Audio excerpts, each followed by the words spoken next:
The Upshur County Court at Law Number 2 is now in session. Court is in session with the trial docket. It's scheduled at 1 p.m. this afternoon on June 20th of 2023.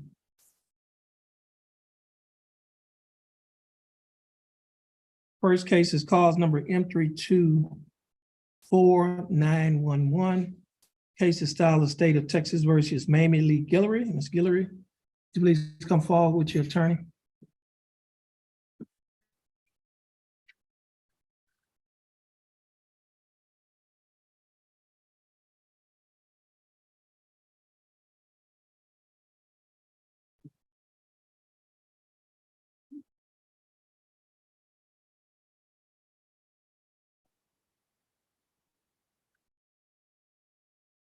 Hey, Ms. Guillory, how are you doing? How are you?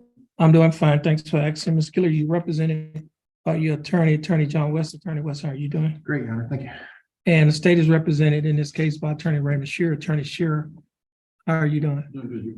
And Mr. Shearer, what's your announcement? State's ready, Your Honor. And Mr. West? Ready, Your Honor. Okay. Okay, so we didn't, y'all are number one case. Okay, y'all can have a seat. Number You got to see with me, Your Honor? or- Yes, she can sit with you. And see the number. Actually, to be number. Next case is cause number M327656. Excuse me, cause number M327650. Case is style of state of Texas versus Nathaniel Jones Darbone.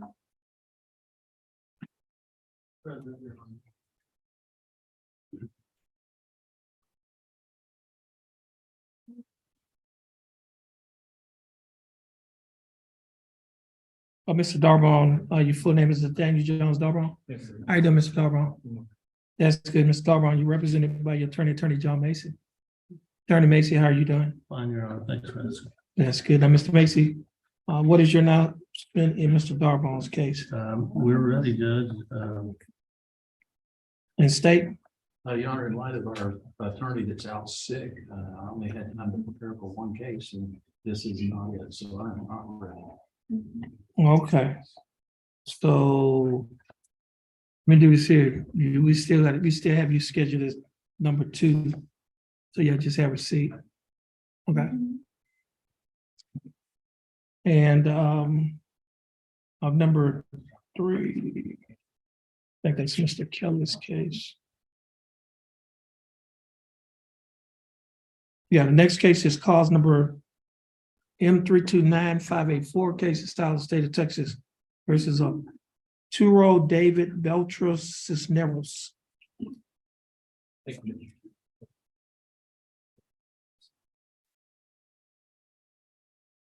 Mr. Cisneros, your full name is Turo David Beltros Cisneros. Yes, Your Honor. How you doing, Mr. Cisneros? I'm doing well, thank you. That's good, Mr. Cisneros. You're represented by your attorney, Attorney Tom Kelly. Attorney Kelly, how are you doing? Fine, Judge, thank you. Okay, Mr. Kelly, what is your announcement? Right. And state. Same on this one, Your Honor.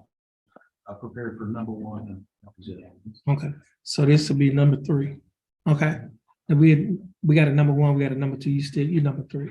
So okay, y'all can just have a seat. We'll see.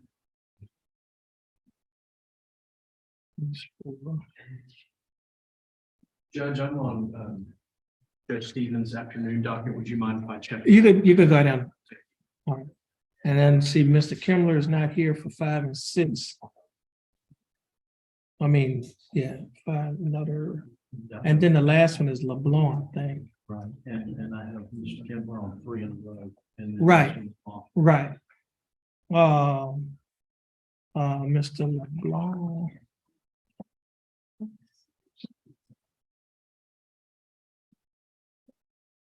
Okay. Yeah, next case is cause number M332131. Case is style of state of Texas versus Kendrick Arthur Williams. What is Mr. LeBlanc? Oh, yeah, I'm looking over there.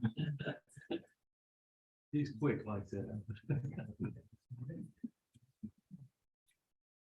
Mr. LeBlanc, how are you doing? Good.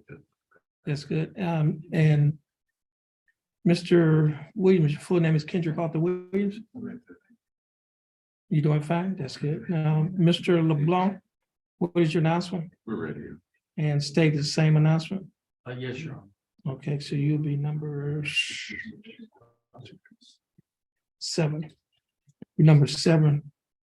And so once we get ready to start picking the jury on number 1, everybody else could leave. Okay, let's go make the last.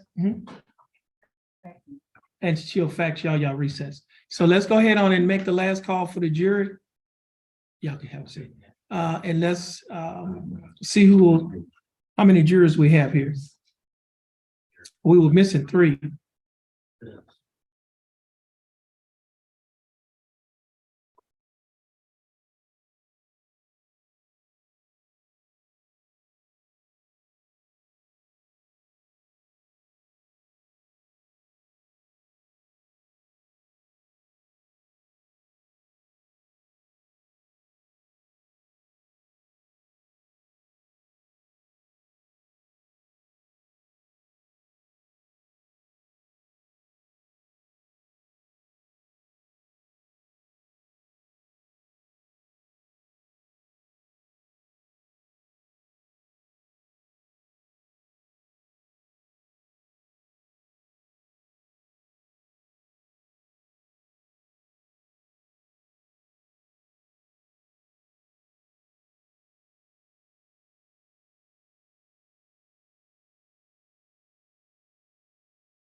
Can I leave?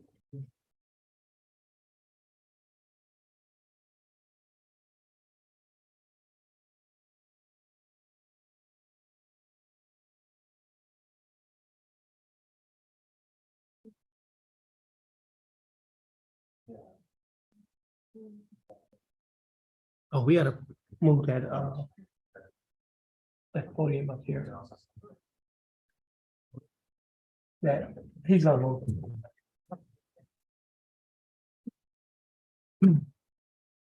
Okay, you can go ahead on and follow me. 14 is here. 14 is here, okay. So we're only missing 17. That was the one that was, okay. Yeah.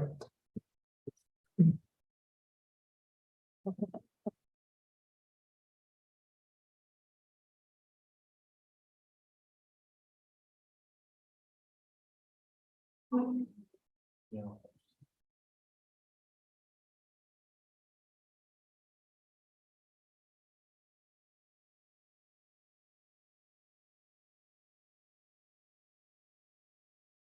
Come on up.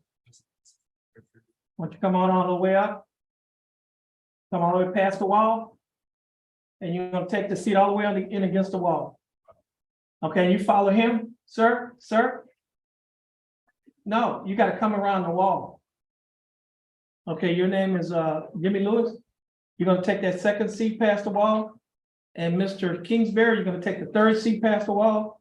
And Miss Kohlhofer, gonna take the fourth seat right here by the wall.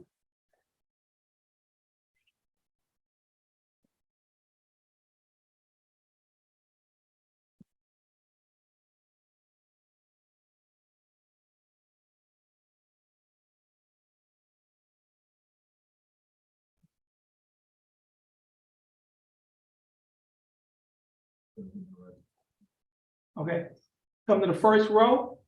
And you're gonna take that first seat all the way on, no, the first row. You're gonna take the first seat all the way on the end. And you're gonna take the last seat on that section right there, right there. And sir, that's follow, you're gonna take that seat right here, back here in the black and yellow tape. You're gonna take the seat against the wall, yes.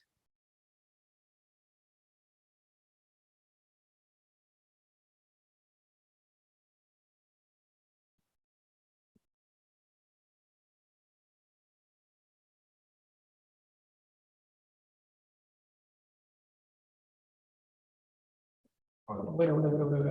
You got something about it? Okay, we have Mr. Cooper. We have Ms. Sullivan, Mr. Cooper. Smith, Janice Smith, That was one that was released. okay. Darren Colton, okay.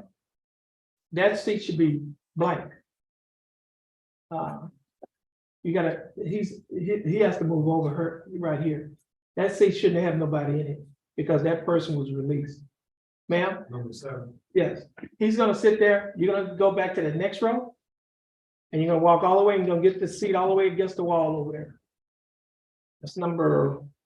That's Miss Susan Dangler. Is that correct? Yes. And next is Miss Diane Landry.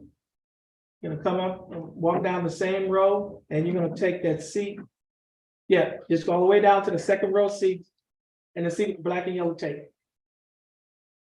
And that's Miss Landry. Dominic White.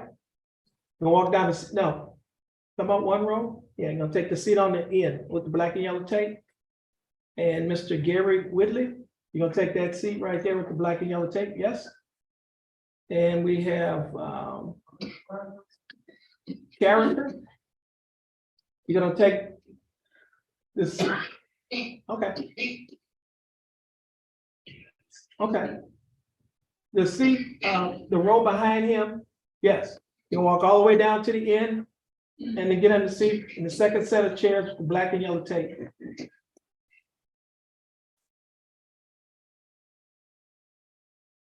It's Brad. You gotta sit in a chair with the black and yellow tape. Right here. Okay, now Miss Patillo. Come up one row. Who is Miss Patillo? Right there. And gonna walk all the way down to the second set of chairs with the black and yellow tape. Was that Miss Patillo? No, I'm Miss Bradford. Thank you. 14, right. Okay, she was supposed to back up. You're gonna go to that second row. Behind that gentleman, walk down that row.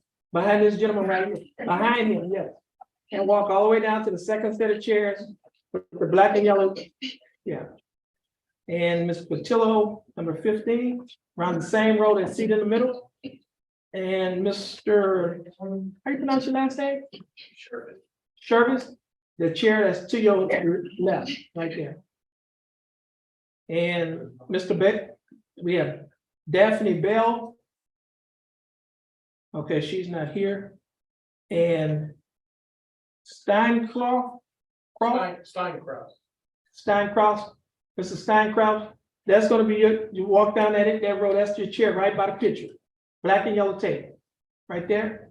And Ms. Adams, that's your chair right there to the right, right there. And the gentleman, Mr. Jennings, your chair is right there where you stand. Okay. Good afternoon, ladies and gentlemen. I'd like to welcome you to County Court at Law number 2. My name is Judge Terrence Holmes. I'm a presiding judge here in County Court at Law number 2. You have been asked to come to court today for jury service. You will be examined for inclusion on a misdemeanor criminal case. Our courtroom hours are normally from 9 a.m. till 5 p.m. However, because we have large dockets in the morning, we usually modify that to 1:30, because in the morning we have dockets from 9 to about 12. Sometimes it goes to 1 or 2 o'clock. But our court hours, once the case gets started, will be at 1:30. Whether you're selected as a juror today, you're performing a significant service that only 3 people can perform. If you're selected, this case will be tried expeditiously, consistent with justice, which requires a careful and impartial trial. And if selected as a juror, unless instructed otherwise, you will be permitted to separate yourselves for recess, for meals, and at night. Now, at this time, I must administer to you the first of 2 oaths. I need each and every one of you to raise your hand, your right hand, and then once I finish administering the first oath, please say I do. Do you, each of you, do solemnly swear or affirm that you will make true answers to such questions as may be propounded to you by the court under its directions, touching your service qualifications as a juror, so help you God? Okay, you may put your hands down. Now, ladies and gentlemen of the jury, at this time, the court has to impanel you. We will do the impaneling before we do the voir dire. The impaneling used to be done in the jury impaneling room. But now, since they're sending all the jurors directly to the courtroom, we have to do the impaneling. And basically, what will happen during the impaneling, the court has to see whether or not you qualify, whether or not you have any excuses or any exemptions. Now, the law requires that each of you must possess certain qualifications before you can serve as a juror on a case. Also, there are certain excuses and exemptions some of you may wish to claim. First, I would like to determine if all of you possess the qualifications for service on a criminal jury. It is very important that you answer these questions truthfully.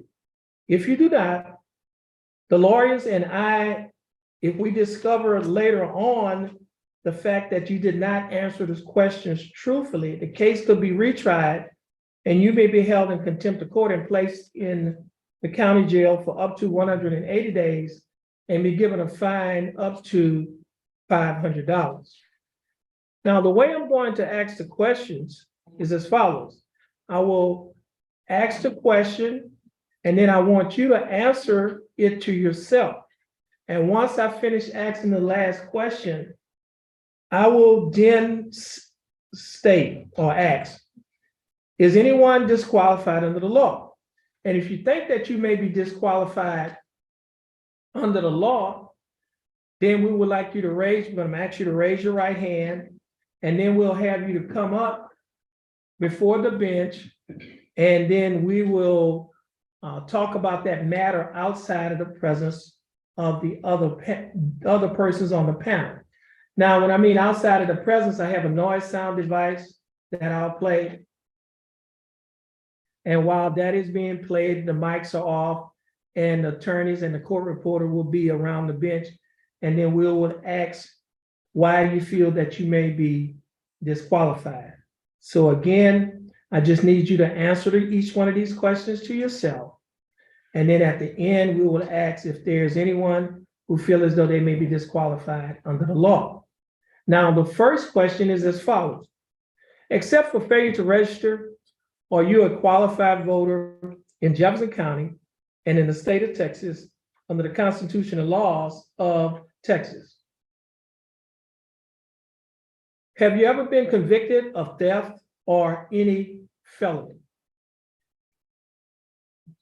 Are you under indictment or legal accusation or on deferred adjudication for theft or any felony? Now, this next question is a question I have to ask. I'm not trying to pry into your personal affairs, but it is one that's by law I have to ask. And the question is as follows. Are you presently insane, or have you been declared insane by any mental health or judicial official?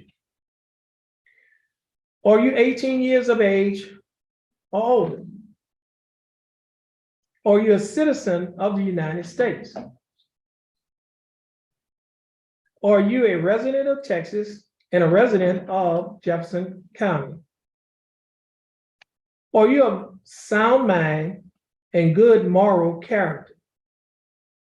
Are you able to read and write the English language? Have you served as a petty juror for 6 days in the preceding 3 months in a county court, or 6 days in the preceding 6 months in a district court? Is anyone disqualified under the law? If you think that you may be disqualified, please raise your right hand. Let the record reflect that no one on the panel have raised their right hand, so at this time, everyone is qualified. Now I will move to exemptions. I will determine if anyone who is otherwise qualified to be a juror wishes to claim one of the following exemptions. You may claim any of the following exemptions if you choose to, but you are not required to claim them. If one of these applies to you, but you still desire to be considered as a juror, just continue to remain seated. And I will ask these questions in the same manner that I asked the previous questions. So please, once I ask the question, just answer to yourself. And then once I finish asking the last questions, I will ask if there's anyone who would like to claim one of the previous mentioned exemptions. First question. Are you over 72 years of age?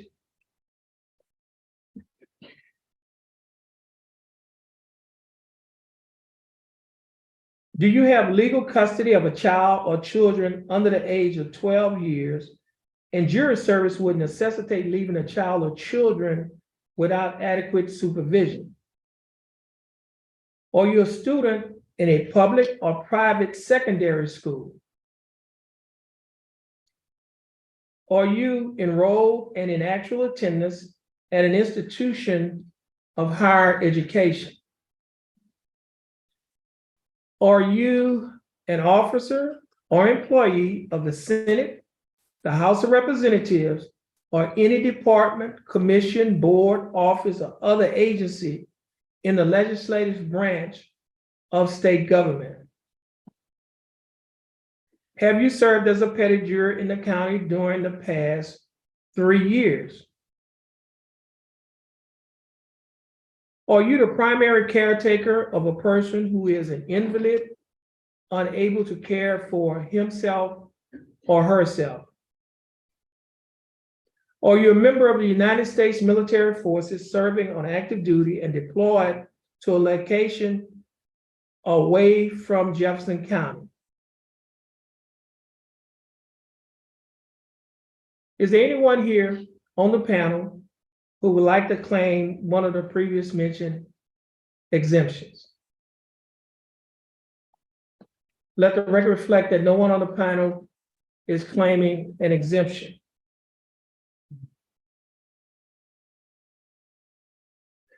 Now I'll move on to excuses. If any of you feel there's a reason why you cannot sit as a juror, once I finish asking or making the following statements, then you can simply raise your right hand and then we would ask you to come forward to discuss the matter more privately. A juror may be excused for observance of a religious holiday upon completing an affidavit as required by the Texas Code of Criminal Procedure, Article 29.012C. A juror may not be excused for economic reasons without the consent of the parties, that is, without the consent of the state, which is the district attorney's office, and the defense.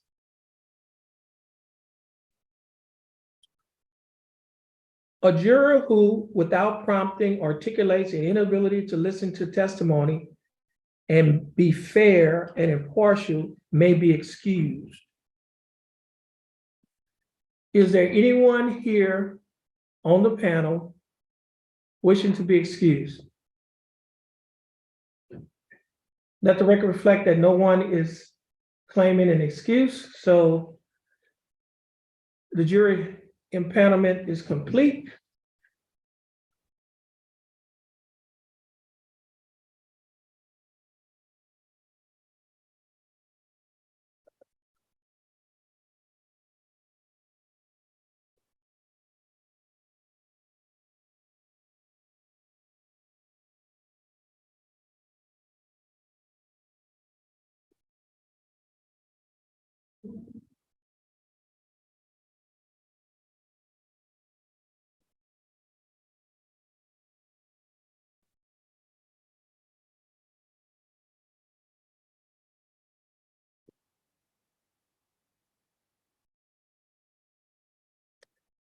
Ladies and gentlemen of the panel, as I mentioned earlier, you have been summoned here for a criminal trial, which is in this court, which is a misdemeanor court case. Criminal cases are divided into felonies and misdemeanors. Your felonies are your more serious type of criminal offenses, and your misdemeanors are normally referred to as your petty offenses. It doesn't mean that they are not serious. It just means that they are not as serious as a felony offense. And when I use the term serious, what I'm talking about is the facts of the case and the punishment that a person can get if they are convicted of the case. The case that we have before us is cause number M325512. Excuse me, it's wrong case. It's cause number, M325. That's right.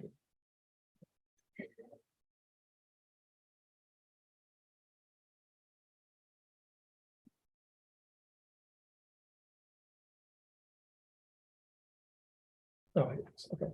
It's cause number M324911, and the case is styled the state of Texas versus Mamie Lee Guillory.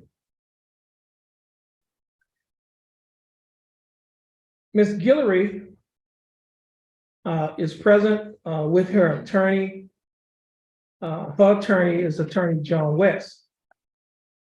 The state is represented in this case by Attorney Ray Shearer, he's sitting first chair, and Attorney Andrew Hubel, who is sitting second chair.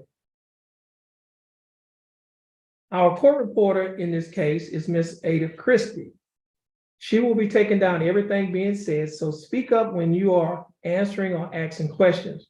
The bailiff here is Mr. Charlie Porter. The defendant is charged with the Class A misdemeanor offense of assault or bodily injury. The punishment range for a Class A misdemeanor is a minimum of 0 days to a maximum of 365 days, which is a year in the county jail. A fine from $0 to $4,000, or a person could be given both such fine and confinement.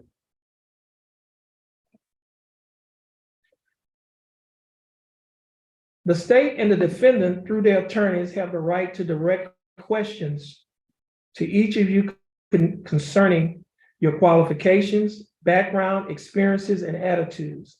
In questioning you, they are not meddling into your personal affairs, but are trying to select fair and impartial jurors to hear and decide this particular case.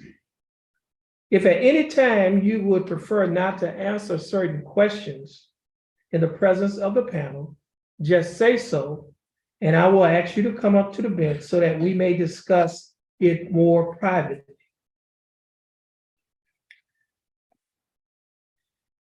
Mr. Shearer, is the state ready to proceed?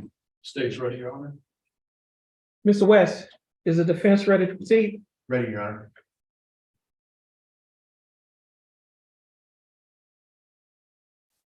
Each side will have 30 minutes for voir dire.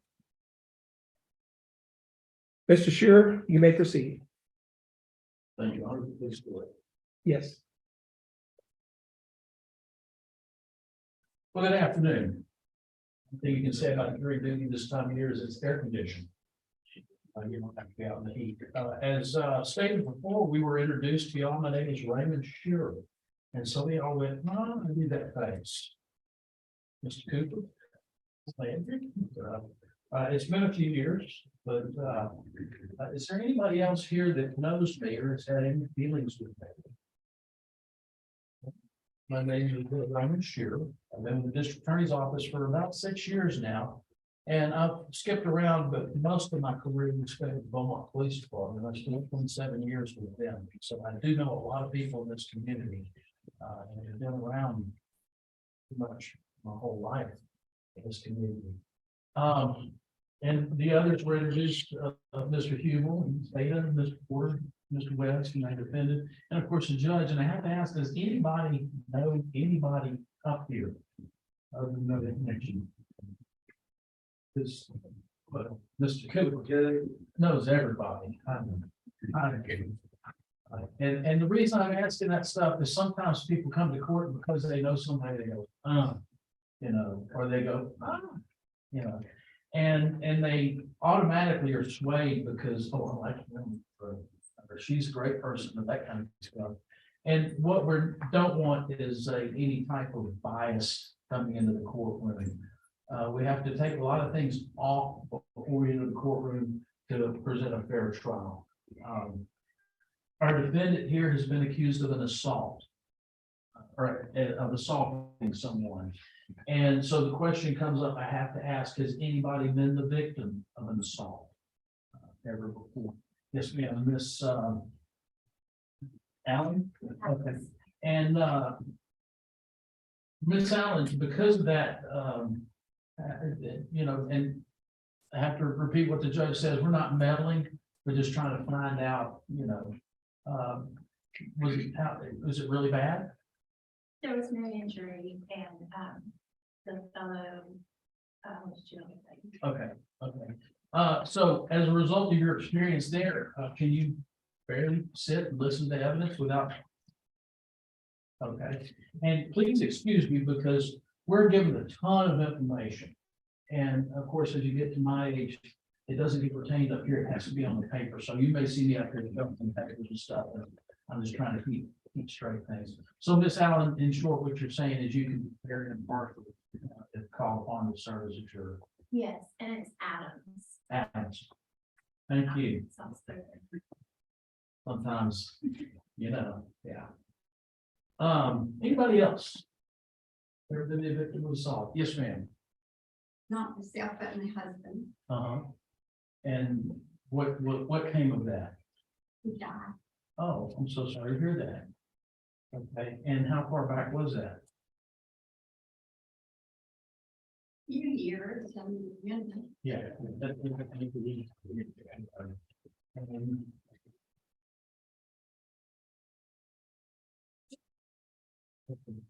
So juror number 4. And this. Okay, let me see what it's name. oh, Oh, okay, just go on, where are you from?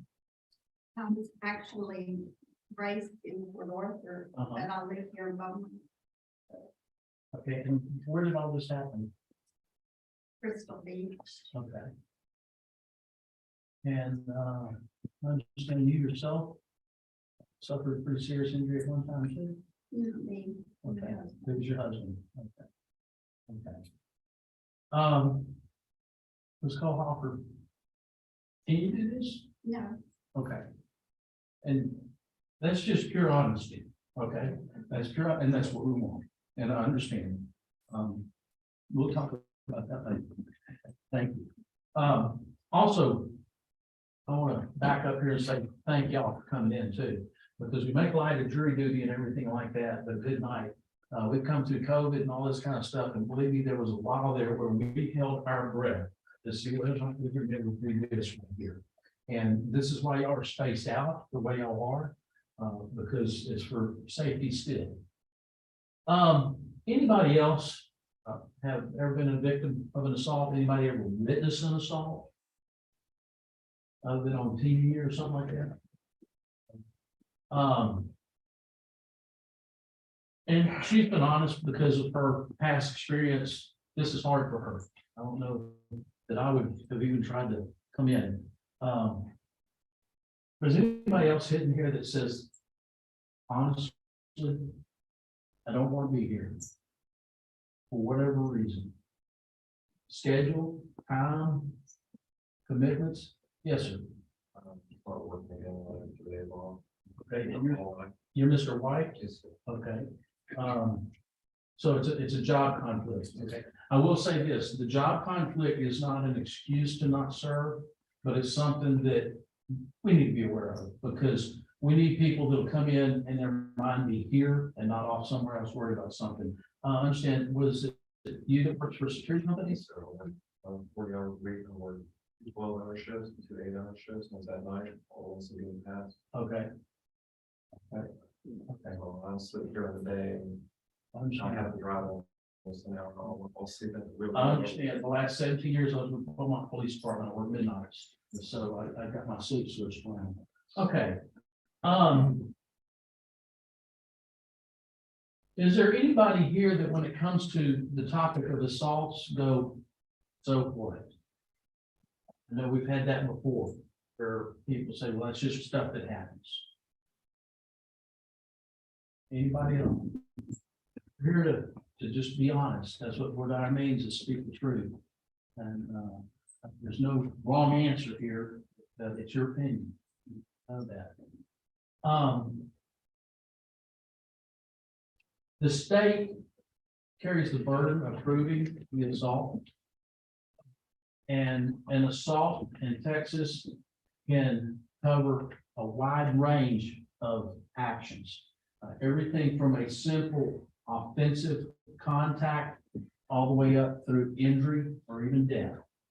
And in this case, we're talking a minor assault. That's why it's here in misdemeanor court. And when I say offensive contact, that even goes so far down as to some things that are a contact that are an assault or not an assault in other circumstances. We're going to roll around here in a few more months and have football. If you live in Southeast Texas, we're into the football. And you could easily say a lot of what occurs on a football field is an assault upon each other, but yet it's a consensual thing. It's part of the game. Even down to the point where when they run off on the sideline, you see them slap each other on the bottom. And that's cool, that's part of the game. But if you went through the mall just slapping people on the bottom, you'd have a problem. So just the context in which things happen can make a difference too. And in this context, it was a work environment. And that's something that should concern everybody when we talk about being able to go to work and work in a safe environment. I know I have several that I noticed on here that are teachers.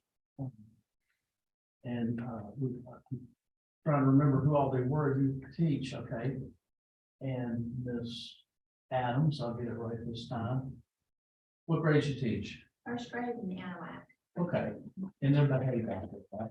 They're just like every other kid. Okay, and kids with the kids, who else do I have as teacher?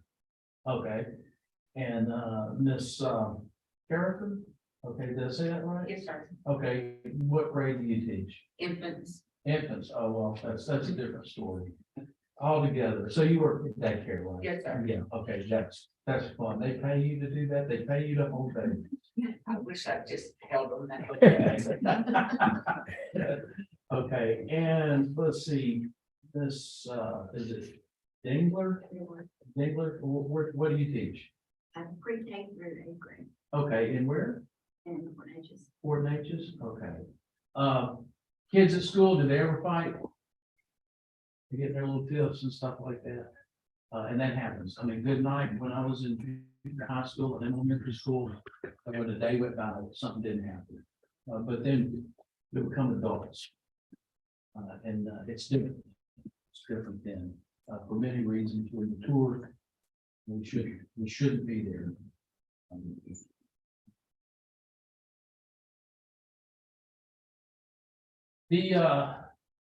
This day and age, there's a lot of stuff in the media that we deal with, that we look at. Do we have any newsies? People that watch the news all the time? Ms. Cooper, you stay informed. And you know, I think sometimes we don't realize how much we do. Does anybody still get the newspaper? Have it delivered to their house? You still get the newspaper? You're Mr. Lewis? On Sundays. On Sundays only. Okay, I just throw a paper out. I was in junior high school, so I did have some of those Sunday onlys. Most people don't read the newspaper. When you get up in the morning, you log on to the computer, or you turn on the computer and go to the internet. What's the first thing you do? Look at the news. What happens at 6 o'clock in the evening? The news comes on. It's ingrained into us. We try to be a very informed society, but sometimes what we get is a skewed picture of what's going on. And Mr. Cooper, you'll appreciate this. How many times you turn on the TV and the news, the headline is how Beaumont City Council met and everybody got along and there was no problem? That don't happen. It don't happen. If it did, it wouldn't be news. So sometimes we get a skewed image of things in many different directions. I know several of y'all have relatives that are in law enforcement. Do we get a skewed image of law enforcement this day and age? Some of it are concerns that are brought about legitimately, and some of it are skewed in another direction. All these matters are things that we want you to not bring in here and to look at the facts presented to you. Now, if you're selected as a juror, you're given some instructions, listen very close to those instructions, because they're going to be your guideline on what to do.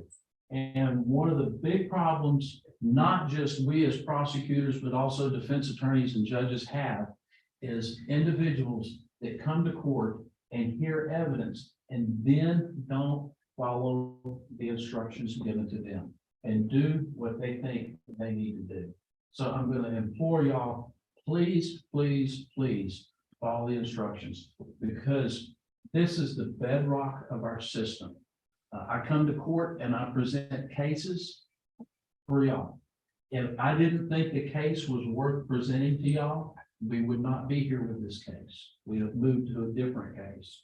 So what I feel like, and where I think this case is that it's something that y'all need to decide.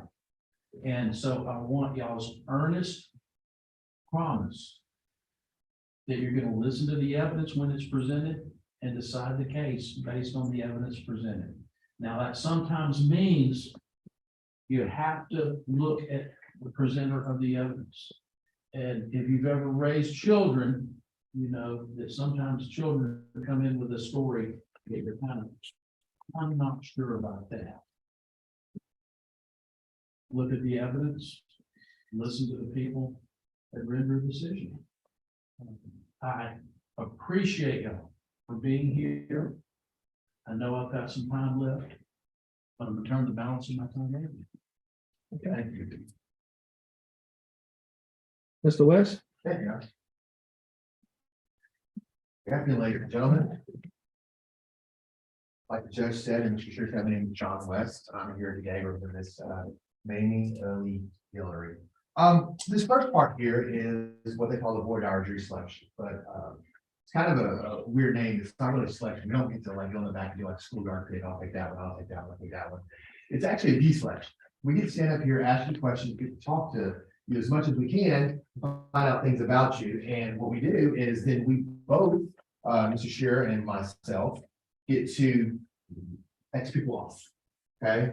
And then the first 6 of you that are left, get to get up there. Okay. That's kind of what we're doing here today. So that's why we're asking questions and kind of, like the judge said, we're not trying to get in your personal life, but we kind of are.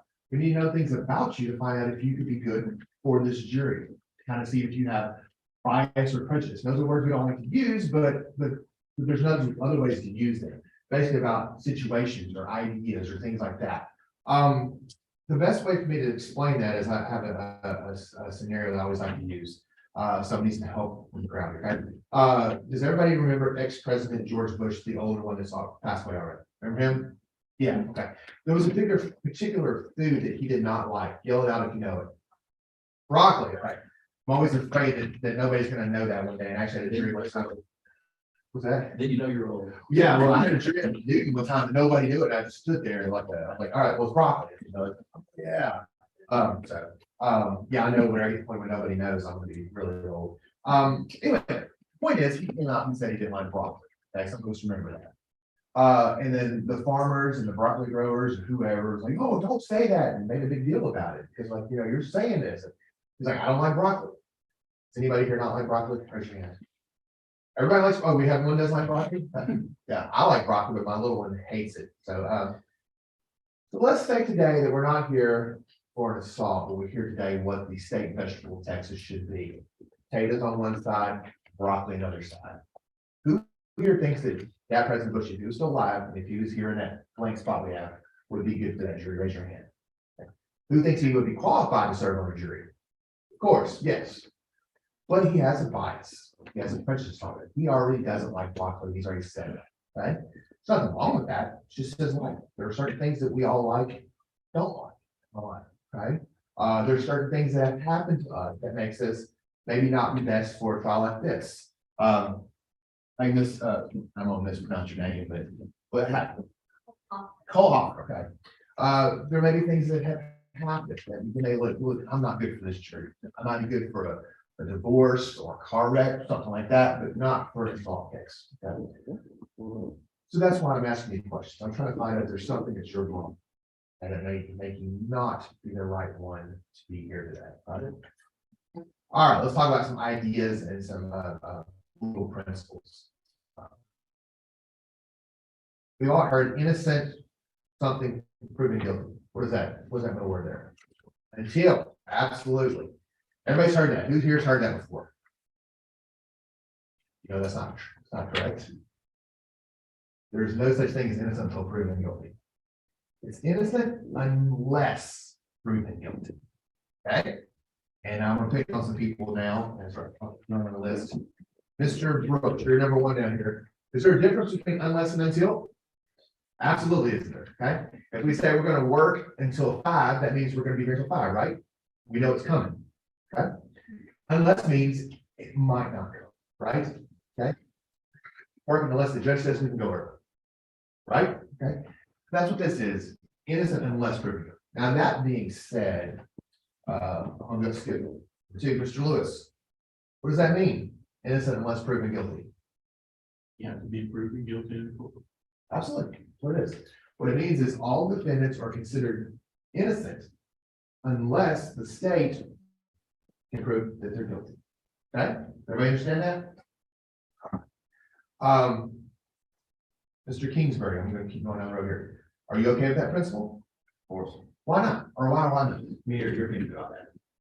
Well, I said I was, so So why? because everyone should have the benefit of the doubt. You should be allowed to be assumed as innocent unless they can prove you did something wrong. Absolutely, that's the exact correct answer, is everybody should have to give the benefit of the doubt that they're not guilty of a crime, okay? And our forefathers put that in our constitution and our laws, our principles, everything way back then, and that's what we live by there, right? Now, I keep talking about that, innocent unless proven guilty. Now, let's say right now that the judge is like, you know what, I want to speed this up, he's not going to, let's say he did. I want you to vote right now. You can vote guilty, not guilty, or I want more evidence. If you had to vote right now, who would vote that my client is guilty? Raise your hand. Usually I never say they raise their hand on it. I had one juror one time raise their hand and she just wanted to get out of jury. Good way to do it. Who here would vote my client's not guilty? If they vote right now, raise your hand. Anybody? Okay. Who here would vote, I need more evidence? Okay. And that was a trick question. The correct answer is not guilty. Okay. If you had a vote right now, the vote would be not guilty. Okay, because what evidence have you heard? Ms. Hoffer, what have you heard so far? None. No evidence. You just heard a judge talk, two lawyers talk. Okay. So what have they proven? Nothing. Okay. So unless they prove it, stays not guilty. Right? That's a very important part of this case because you're going to hear evidence and you get to decide, is that evidence enough? Have they proven the case? Right? Now, Ms. Sullivan, we'll keep going around so y'all get prepared or whatever. We're saying they have to prove the case. Do you know what verdict they have to meet? Beyond a reason. Beyond reasonable doubt, absolutely. Who heard that? Who's heard that phrase before? Raise your hand. Yeah, everybody. Okay. Sullivan, what does that mean? Means, that you would have to prove it and there would be less doubt than. And the answer to that question is there's no correct answer. Okay. I kind of gave you a question. There's no right or wrong answer. Okay. And that's a good thing because whatever you say is correct. And what I mean by that is when I started out practicing years and years ago, I started as a prosecutor first on this side. We used to have a definition that said beyond a reasonable doubt means this. And later the Court of Criminal Appeals said, no, you can't really quantify that. You can't define what that is. It means something different for every person. So everybody has their own idea of what that means, how much that is, right? Kind of hard for us to define what that is, but I'm going to give you some other ideas. I'd like to use examples for people to kind of see what we're looking at here, okay? Let's talk about the lowest level of burdens we have in our criminal justice system, our legal system. Reasonable suspicion. Who's heard that burden before? That was a common one, okay? That's what a police officer needs to detain a person for questioning. It's more than a hunch or guess, okay? And like I said, I like to use examples. Let's say at lunchtime today, the bank over here, there's a bank that, okay, let's say the bank was robbed.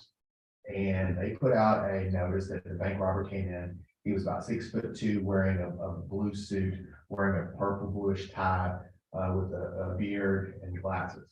Okay. All right. Well, let's say I just don't know that's going on. I just come walking into the courtroom. Deputy Porter over there goes, John, come here a second. Does he have a reasonable suspicion to detain me and talk to me? I'm gonna keep going down the road here, Mr. I'm gonna skip Mr. Cooper because I'm gonna come back to you later. Mr. Colton, does he have a reasonable suspicion to talk to me? Why not? Do I meet the description of the bank robber?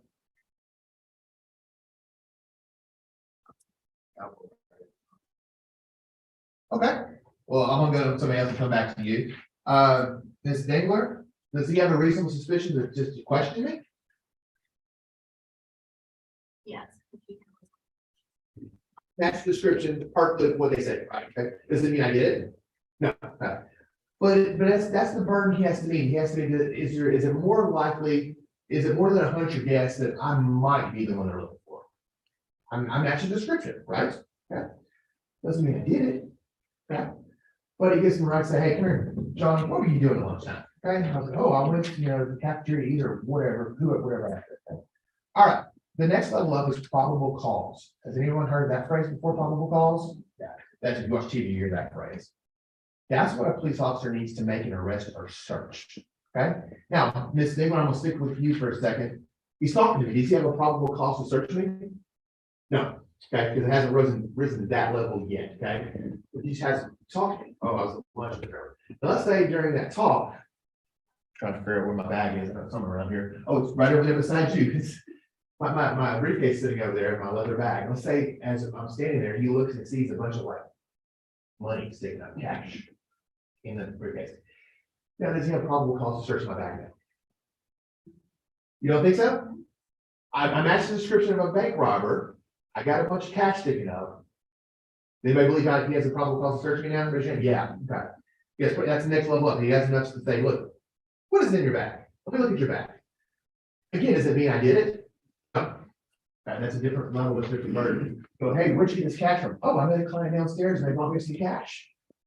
That's reasonable with my line of work, right? Okay. Maybe my client robbed the bank. I don't know, but there's a way, okay? We don't ask. No, okay.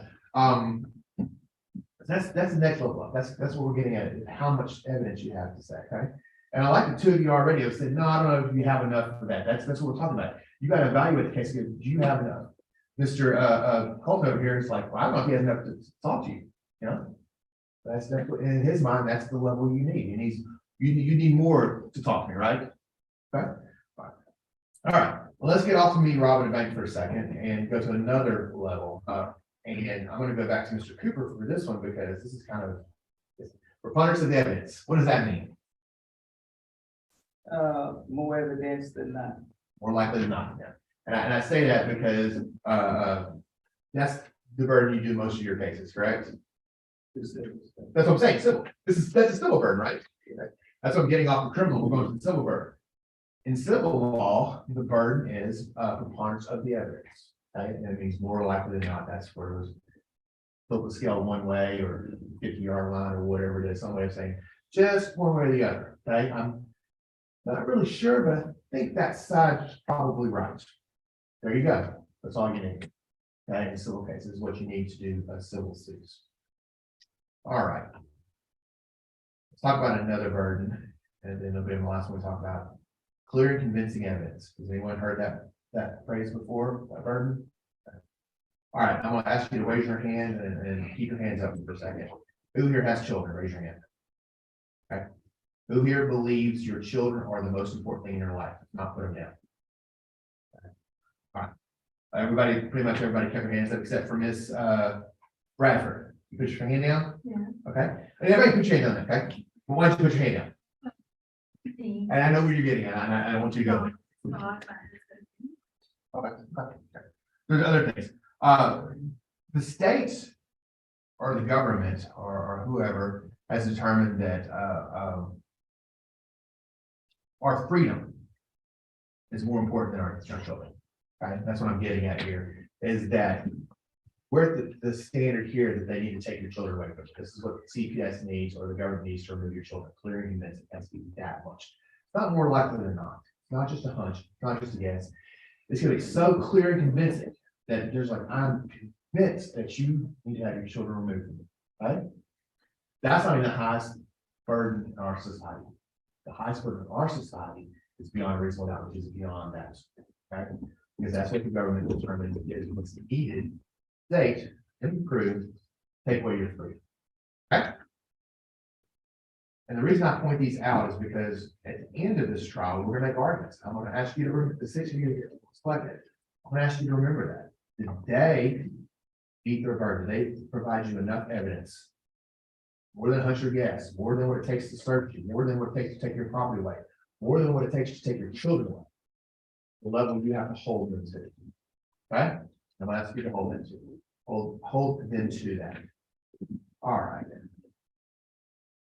I'm gonna go back and ask them the same questions again. Mr. Shearer and Mr. Ubel here. Nobody knows them after hearing them except for Ms. Landry and Mr. Cooper. And I think y'all know Mr. Shearer because of his work with Boma PD.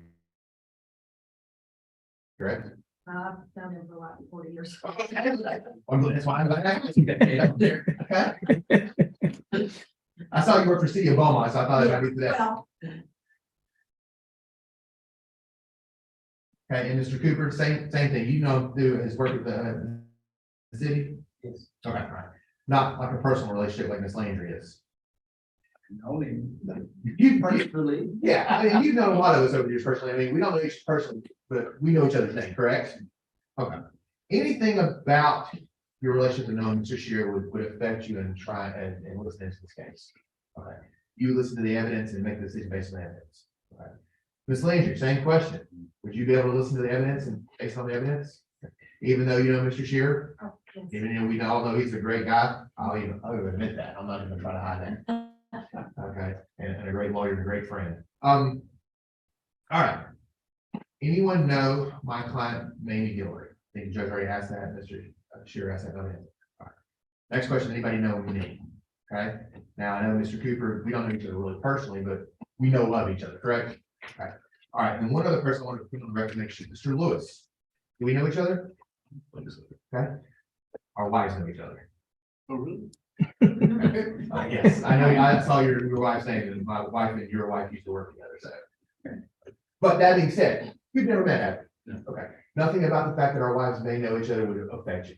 Okay, if you go home tonight and say, hey, the prosecutor or the defense attorney in this case is John West, and your wife goes, I don't know John and Jamie, wouldn't affect you, would it? No. You still listen to the evidence? Just want to bring it up, I saw that, and so I never met you, but I have met your wife.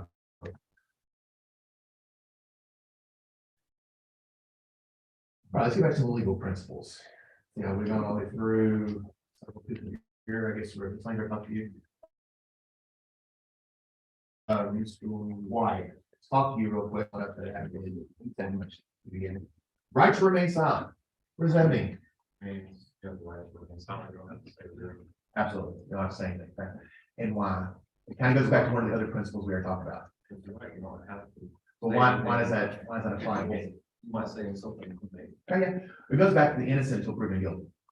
Okay, I'm sorry, I said it wrong. Unless- Innocent unless proven guilty. See, I even said it wrong. We often say that. Anything you say could be. Absolutely. And why would somebody might not testify? Why would somebody not testify? And you just said it a moment ago. You might say something incriminating? Yeah. Sorry, that's more for sure. Okay, that's even better yet. Are you nervous? Yeah. When you're asked to talk in front of people that you don't know, some people get nervous, correct? I can do But I mean, some people might get nervous, right? Okay, some of us do this all the time. Some people are just friendly people and can talk to groups, but some people can be nervous, correct? Would you hold that against somebody if they didn't testify? Why not? that. That's the right. That's the right. Everybody agree with Mr. White on that? Anybody disagree? Raise your hand if you disagree. All right. I'm not going to spend a lot of time on that one. I don't think that's going to be an issue here. All right. When y'all signed up to do jury duty, and went out and did everything you're supposed to do, y'all filled out some points. Okay, so we've got some information about that already.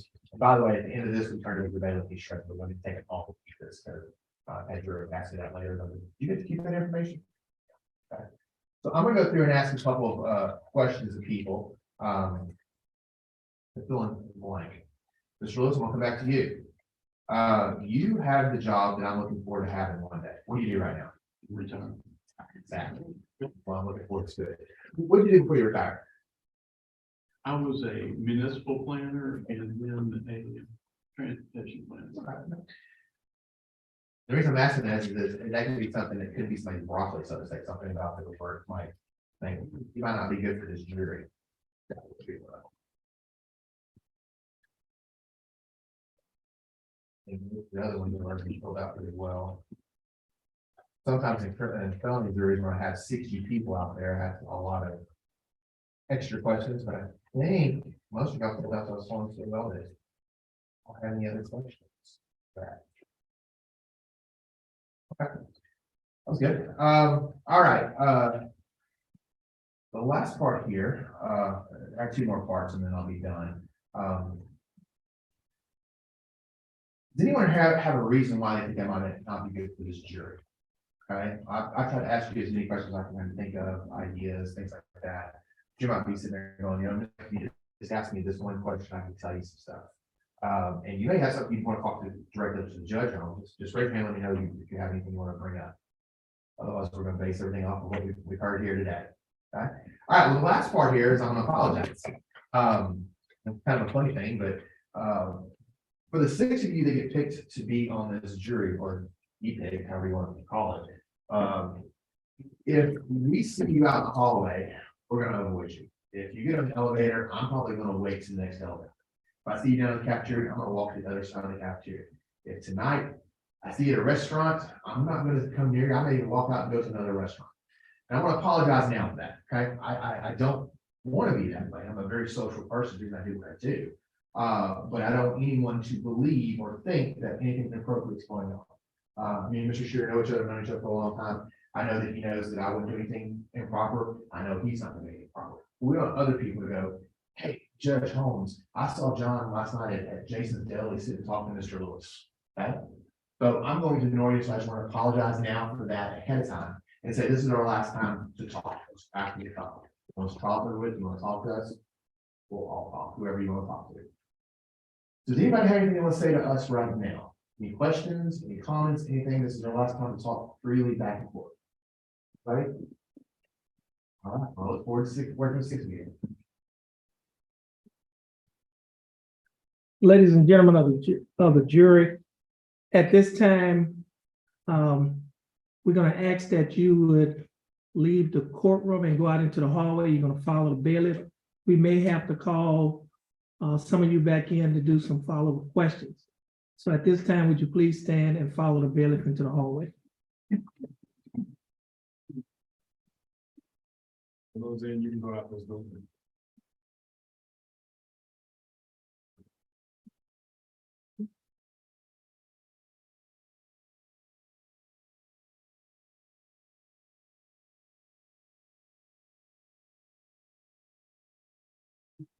All right.